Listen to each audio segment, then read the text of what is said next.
So it's very, very wrong. That's the only correction I want to do there. And so, because not be only the IGP talk that one, and the reason why I mentioned them that because, like when we carry the news in the morning, like when you say nobody fear identify who those people will carry out the attack be, but the IGP later come out to say they don't find out saying that this group of people do harm, and even the governor of the state, Governor Hope Uzodinma, also make mention of the same things. So waiting you go tell the governor of the state, where also joined the IGP to talk, saying that this group of people carried out the attack yesterday. Okay, and only IGP where I hear him on, I know hear that of the governor. But whatever be the case, all of them should have waited until the investigation comes out. If you know the people where do them, what did they put investigation again? If I allow them now, since you know the people where do them, the investigation go tell us, look at the people where do them, or look at how they do them. Look at how they know to do them. So it's it's premature at this moment to pinpoint a particular group. Supposing tomorrow no be them after the investigation, what will you say? So I think it's premature now. It's just like putting the cart before the horse. So I know you say it's premature to try to put a name and a face to the people who carried out the attack yesterday. But if you want to analyze the situation, wait till you will talk about them. Who be these people? And the question where people don't ask, because not be only the attack for yesterday, the attack will happen for Owerri yesterday, now something will be like top the other attacks we don't happen. We don't see attacks for other states for the southeast, targeted attacks against security personnel and even government facilities. So who be these people where they attack government facilities? Who be these people where they attack police officers? Who be these people? Anyway, now the investigation go find out. We are primarily with the primarily talk about the what happened yesterday.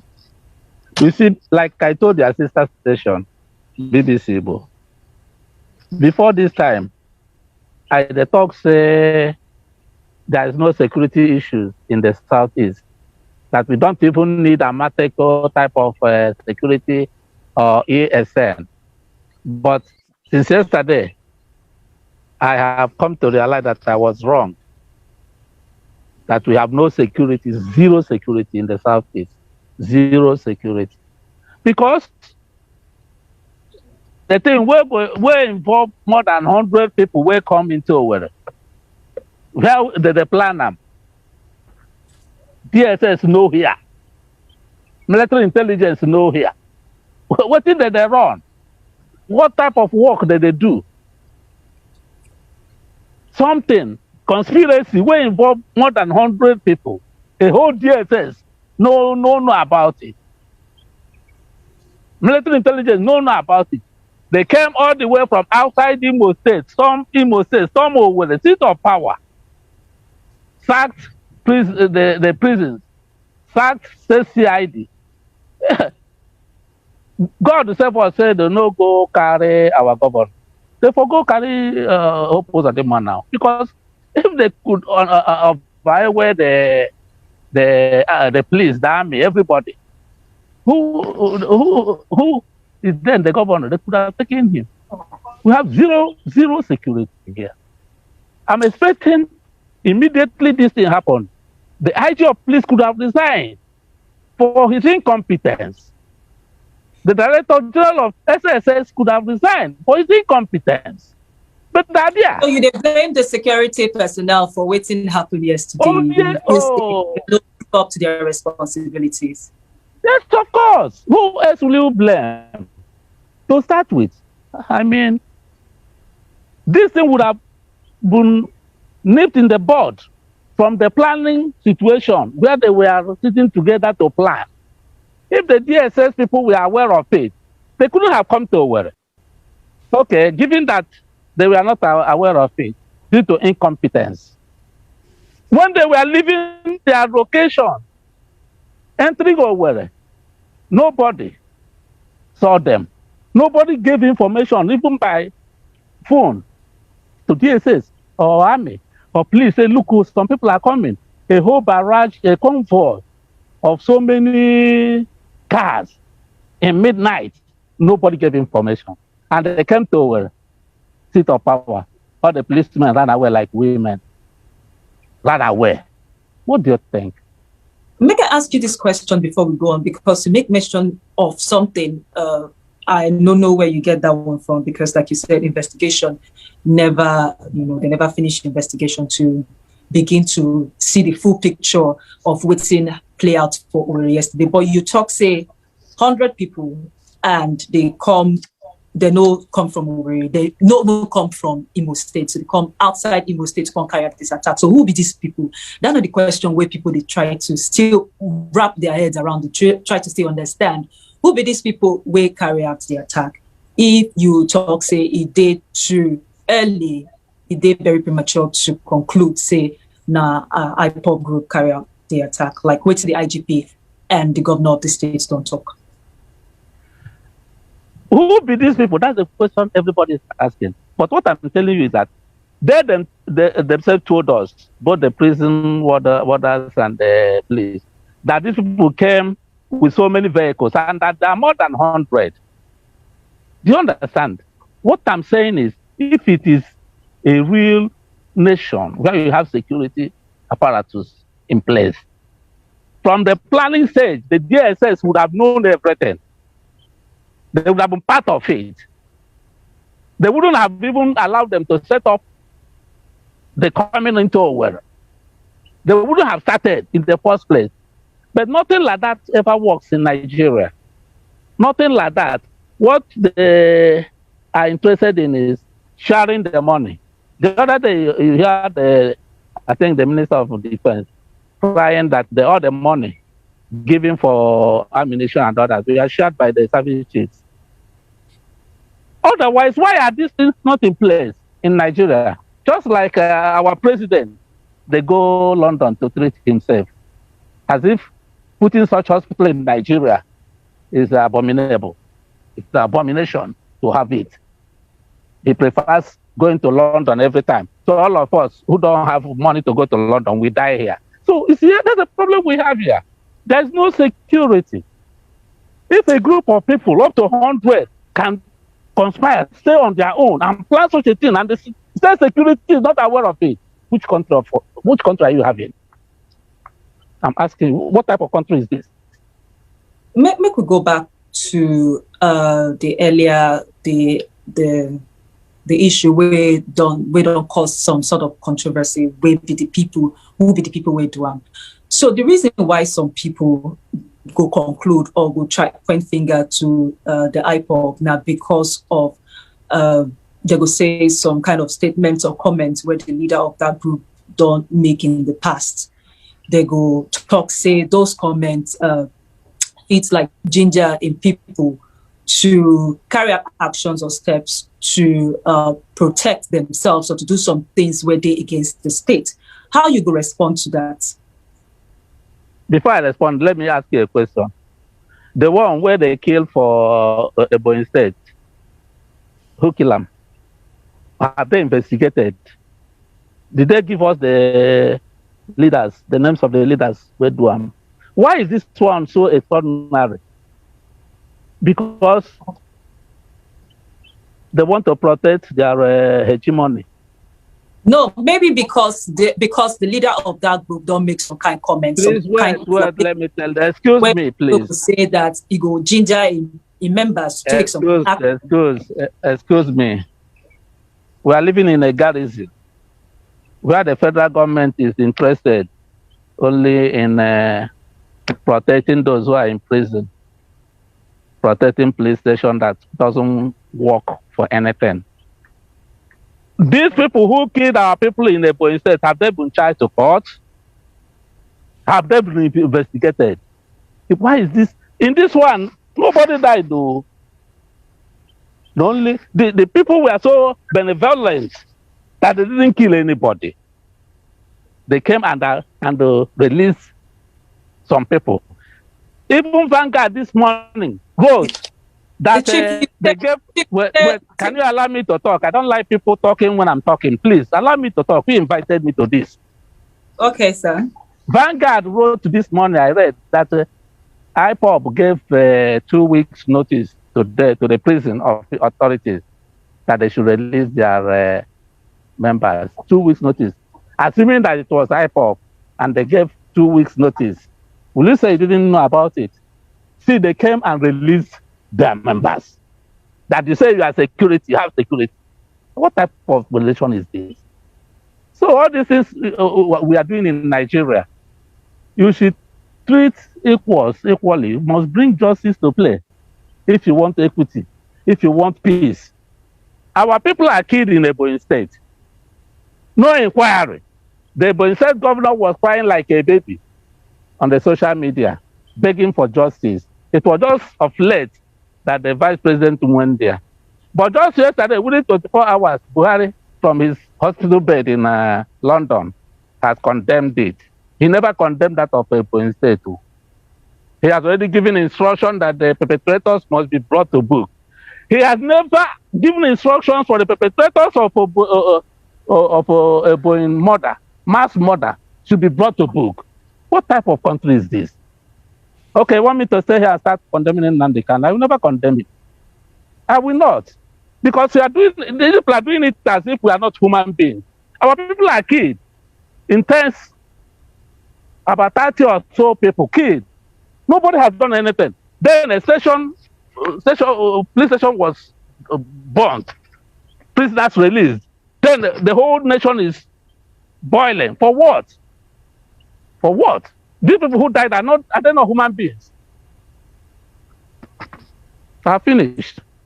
Okay, sir. Okay, Chief. So what I wanted to say was that so like you subsequently mentioned it, the president is not in the country, but the vice president don't visit Ebonyi State, and the investigation they on to find out what really happened for Ebonyi State. And just to say clearly, that what happened for Ebonyi State, of course, no be news where per single 1 year people die, and the life of every Nigerian actually supposed to matter. But some people go ask, because of what you say the group of people who attack the prison, they only release some prisoners. Now, not from all of them. They release all the prisoners. I said that you say they released some prisoners, but from the figures and the statistics and what the authorities don't tell us now, about, if not more than 1,800 prisoners now they release into the society. So people they ask, are you justifying that? Are you justifying waiting the group of people where carried out attack do? How do you defend the fact that over 1,000 prisoners, about 1,800 prisoners, like they tell us, they at large now in the society? I'm not justify. I can never justify violence. I believe in non-violence. I cannot never justify any violence. Hello? We can hear you, Chief. Okay, fine. But what I'm saying is, it is the bad system that brings bad people. That's what I'm saying. In a situation where people are killed, the perpetrators, the government pretends as if they are not aware or they don't know the perpetrators. No serious investigation is going on. Then you have another situation somewhere, a lesser situation. You begin to tackle that situation. Let me ask you a question. How many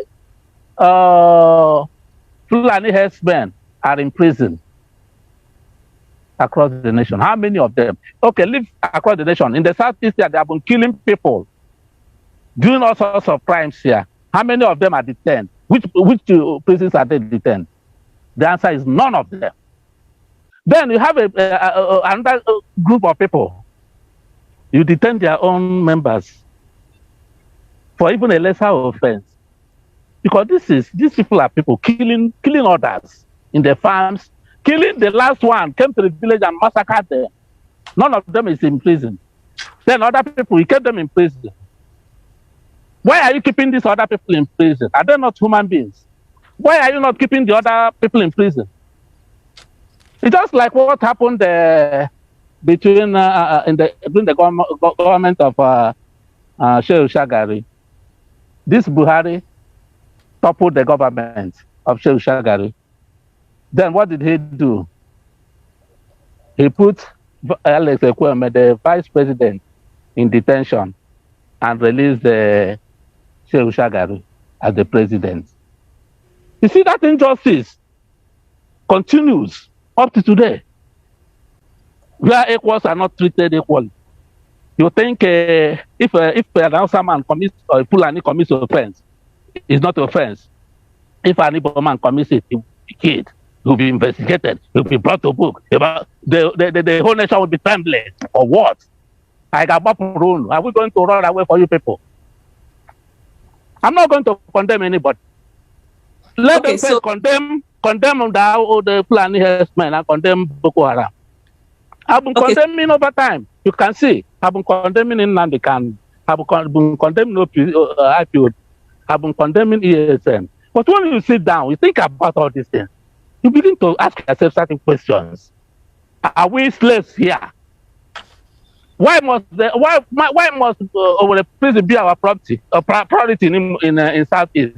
The prison was broken, but our people were killed in Ebonyi State. It wasn't the priority of federal government to find out, to stop it. Then it is the breakup of Owerri prison that should be a priority. Nonsense. Okay, Chief, I just wanted to say that the spokesperson for the president don't talk before say hundreds of bandits. That's hundreds of bandits day in detention. So it no be like say they know they arrest others on the other divide where they carry out these acts of violence. But we understand where they come from. You know, this issue don't take ground, and one of the agitation of your group and also the Ipob group for a level playing ground, that what is good for one person should also be good for the other. So the other question where I want to ask now, we are talking about Owerri, but Owerri no be the only place where would they see all these pockets of violence. You know, you talked about Ebonyi State and some other states in the Southeast.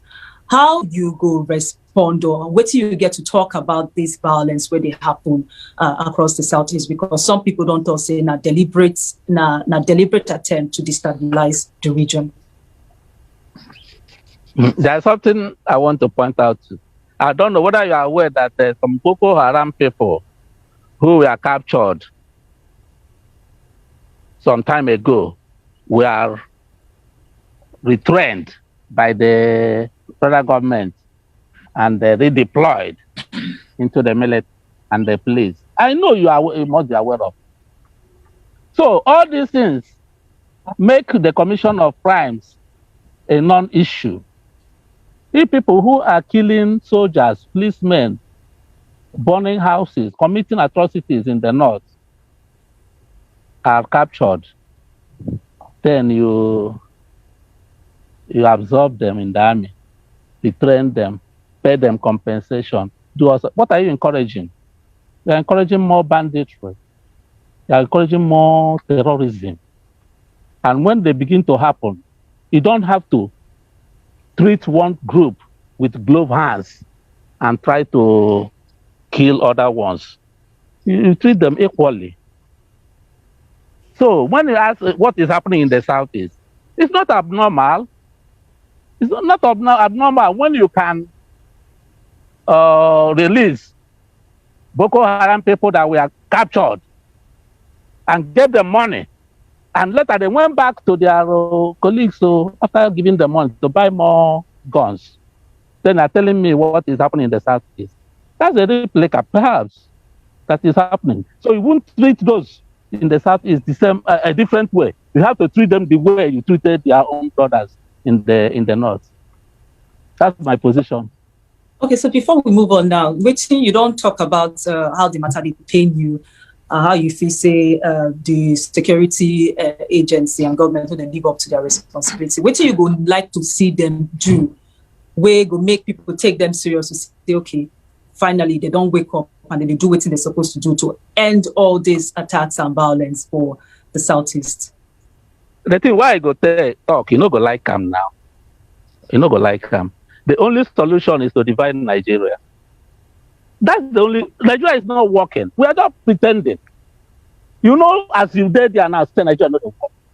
We are just pretending. In a situation in a country where you have the 5 service chiefs are from one tribe, Fulani, and they're not doing anything. They're just there for nothing. This IG now, when they talk, he's telling you, don't finish you. The president returned him back to do another 3 months. As if he's the only person in Nigeria that service police work. But look at that. Is he competent? The answer is capital no. He's incompetent, grossly incompetent. But he's returned because the Fulani man. As if there's no other person in Nigeria that can do that job. So you see that the society we are trying to protect doesn't want protection. The best thing is for all of us to go our different ways. But through non-violence anyway, I will never support violence. Okay, and that brings me to the next question, Chief. So you and Nnamdi Kanu now start this struggle together, this movement together before Nnamdi Kanu going away to start up Ipob. Some people don't criticize the way he did go about and because you talk about you never support violence. So how you go talk about the way the Ipob leader they go about this talk about setting things right in the Southeast? Point of correction. I didn't start the struggle with Nnamdi Kanu. I started the struggle in 1999. Nnamdi Kanu joined in 2009, 10 years after. So we didn't start it together. And in a struggle, no struggle has is monodimensional. The struggles have branches. We have many branches. If Nnamdi Kanu wants to take to violence, I will not speak for him. But I will continue to say that I don't believe in violence because I'm a student of Mahatma Gandhi. I don't believe in violence. But I will not stand on his way, whatever he wants to do. But where I feel pissed off is when you begin to treat our people, the Igbos, differently from how you treat others. Then, for instance, we are talking of Boko Haram. People who are killing, we know the number of Nigerian soldiers Boko Haram have killed. The few people they gathered, they captured, you said you give them amnesty, you retrain them, you put them in the army, put them in the police, give them money. What are you encouraging? What are you encouraging? Then, if there is ESN in the Southeast, within 24 hours, you put up a statement from London where you are on sick bed, how they will be exterminated, how they will be killed, how they done it, how, as in what now, as what? I don't know human beings. But we are own people. You are not treating them that way. To the extent that cattle rearers, Fulani headers said that the president is their grand patron. The president didn't come out and say, no, I'm not your grand patron. No. He didn't denounce it. Up to today, there is nowhere in the Southeast or any other place where you say in a court, you see cattle rearers or whatever being tried, or a place where they are detained. But you are detaining other people. I mean, it doesn't work that way now. Nobody will support that one. Okay, sir. So the next question I'm going to ask is still talking about what happened in Owerri yesterday, because as we talk, if we go by waiting the authorities won't tell us, over 1,000 prisoners, they at large now, this society, they don't know where they are. We never hear any updates about their efforts to bring them back in.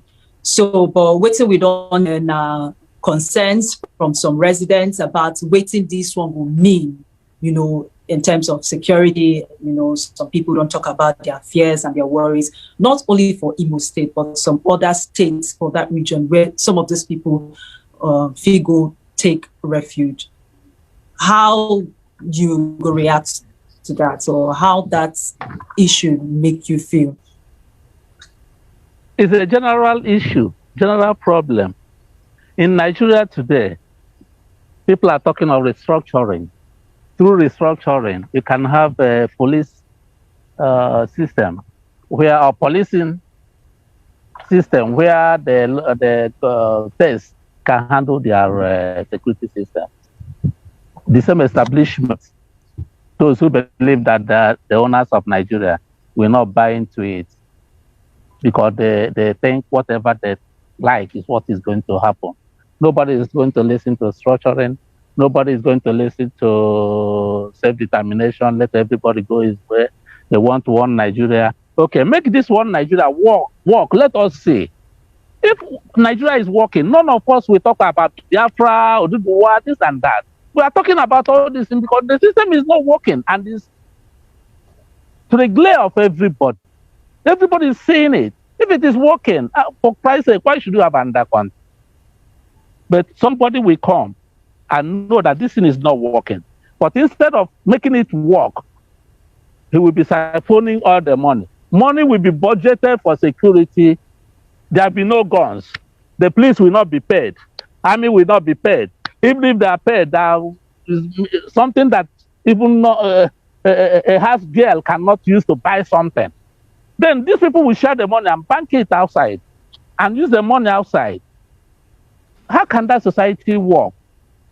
So there will be the people who will ask this question you're asking me now. Ask them, how do you want it? Since you don't want Nigeria to break up, then how are you going to package security? Now people can get up from one location in their hundreds, storm a whole state capital, ransack the army, the police, sack everybody and do whatever they like and go back. Not a single one of them was caught. I mean, look at it now. Okay, Chief. So how do you respond to this argument? Some people don't say the Southeast governors, they talk too much, or they somehow quiet about waiting they happen for the region. How you go respond to that? Waiting you go need to see them they do to make you feel say, okay, or they do on top of the situation, or and they go find solution to make peace come to the Southeast, or to make sure say everything go as it's supposed to be go. I pity the Southeast governors. They are in a difficult situation. Just yesterday, when this thing happened, I was discussing with a friend. I said, look, these people were at the government prisons for almost 3 hours shooting, ransacking everywhere. That even the army, that is less than 10 minutes drive, couldn't come to help them. My friend reminded me that they required a presidential fiat to come out. That according to the constitution, that the president has to give the order. I remember this too. So in a situation like that, will you blame the governor? The governor who is in his house, the policemen that are supposed to protect him ran away. The army was somewhere, they were not to come out. How do you want the governor? What do you want the governor to do? Same to other governors in the Southeast. You see what is happening? I'm telling you of a situation where one tribe has the 5 service chiefs that don't know anything about security. And look at the security situation in Nigeria. They continue retaining them, changing them with the same tribe. So are you going to blame the Southeast governors? What are they going to do? They use what? Okay, look at just of recent, because of what happened. The IG brought more policemen to Imo State because something has happened. He brought more policemen to Imo State. They are the people commanding. They are the people holding everywhere. They are the people from only one tribe, Fulani, dictating what happens in Nigeria. I think more questions should be asked them and not any other person. We are just a conquered territory. But our position is, if we cannot live in this our territory that we have been conquered, allow us to go now. He don't want us to go through non-violence. He don't want us to go through violence. Then come and kill us now. Okay, Chief. So this should be like the final question, except something else come up. Election will happen for Anambra State towards the end of the year.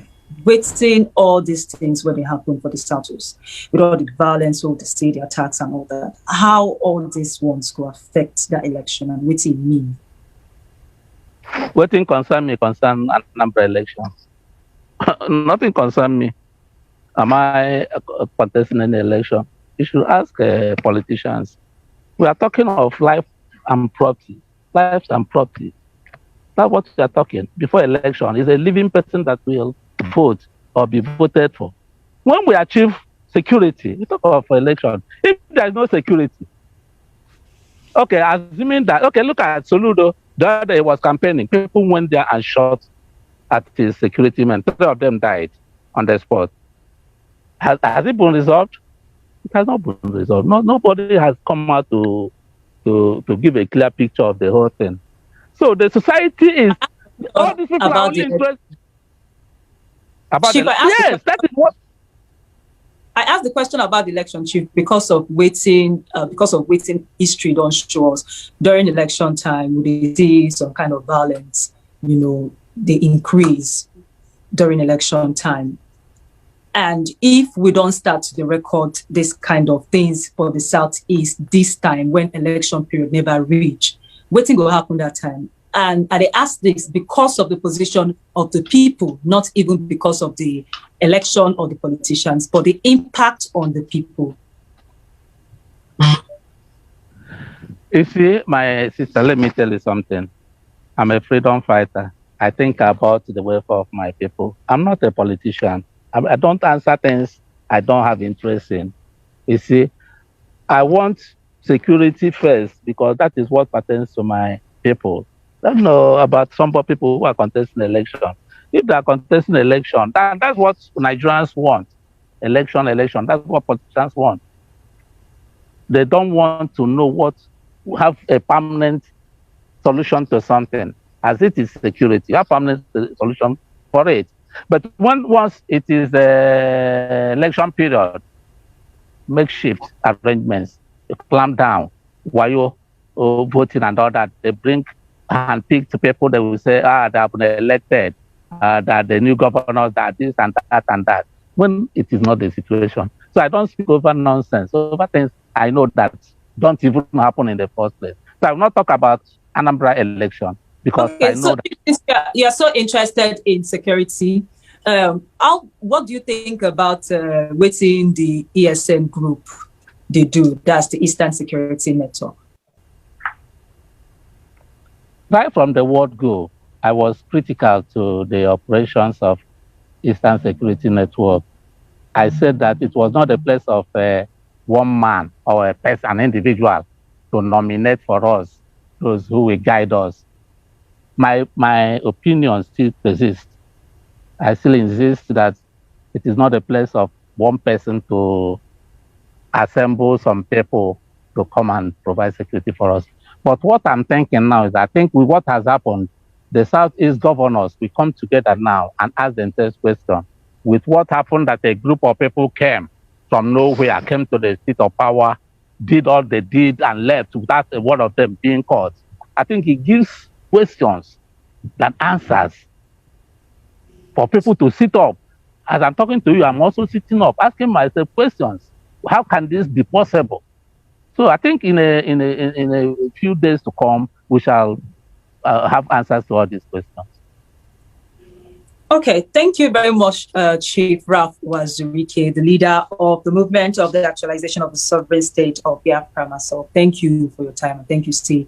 You follow us to talk about all these issues, especially what happened for Owerri, the state capital of Imo, yesterday. You didn't mention the Ijelendi.